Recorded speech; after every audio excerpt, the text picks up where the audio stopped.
Hello, and thank you for coming back to my poorly lit video for round 2, Princess and the Blue Jay.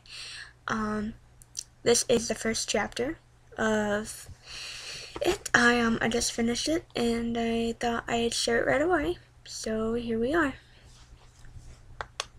I hope you guys like, comment, share, rate, all that stupid Facebook shit that means for some reason quite a bit to me. So let's begin where we left off. Once upon a time, before the world as you and I knew it existed, there were 6 kingdoms: Porth, Stroke, Carden, Thramp, Throp, Warden, and our story takes place in the kingdom of Stroke. The castle sits nestled in the valley, with rolling plains of wheat and barley. Its towers keep a watchful eye from danger and intruders, as the warm sun of the spring season comes down on another day in Stroke. The young and lovely Princess Videl lays in her bed eagerly awaiting a bedtime story. "Hurry now, I'll be asleep before you even open to the first page," I said, brushing out my long silky blonde hair that fell past my shoulders.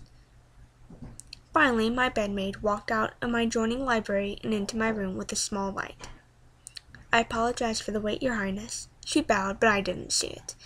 I didn't care to see it. I looked at her briefly, only to remark about how plain she looked in her lightly colored dress. I couldn't remember her name. There was no point in learning a maid's name. "Oh, whatever, get on with it now." She bowed again and took her seat. She opened the book gently and started to read. I rolled my eyes. I had heard this story a dozen times before and was sure to hear a dozen more. Her voice was as plain as her appearance, which made the story dull. "Do you have to read like someone's holding a knife to your throat?" I said after the first page.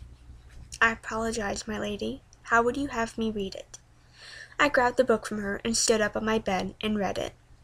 I read the first sentence with more inflection in my voice than she did in the entire page, then tossed it down on the bed when I became tired of reading and sat down. She took the book and opened it. "Don't bother, you've already ruined it. You're dismissed." She nodded her head and turned. "You can leave the book." She turned around and set the book on my nightstand next to my candle. "Blow out the candles before you leave. I'll keep this one on for a bit longer."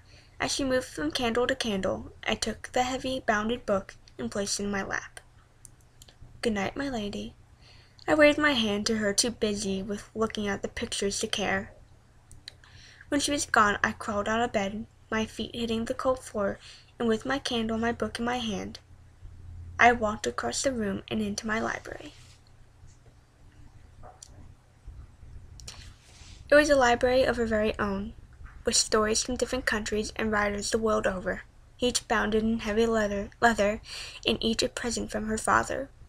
Each held more meaning to her than any possession she had ever owned before, and at the end of her library there was a painting that she looked at every night before going to sleep. It hung between 2 giant bookcases filled with books and presents her father had brought to her on trips past. But there would be no adding of these gifts, for the king had passed away long ago.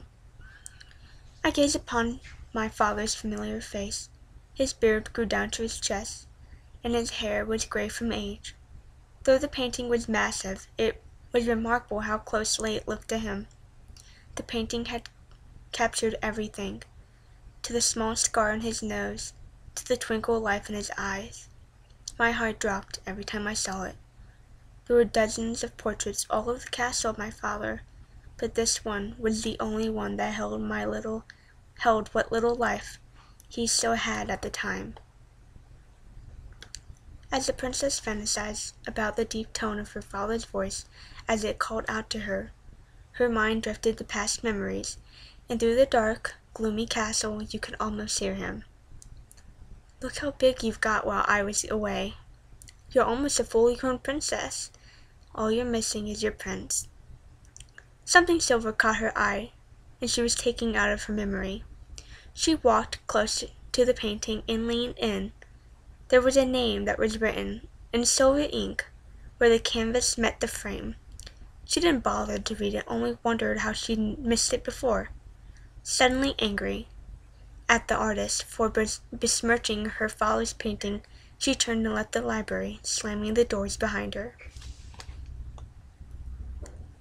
It was a tragedy what happened to the king.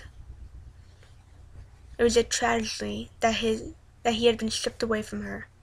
She had done everything in her young life to please him, to become the princess that were in the books he brought back as trophies. As I grabbed the blanket, about to crawl into bed, it hit me.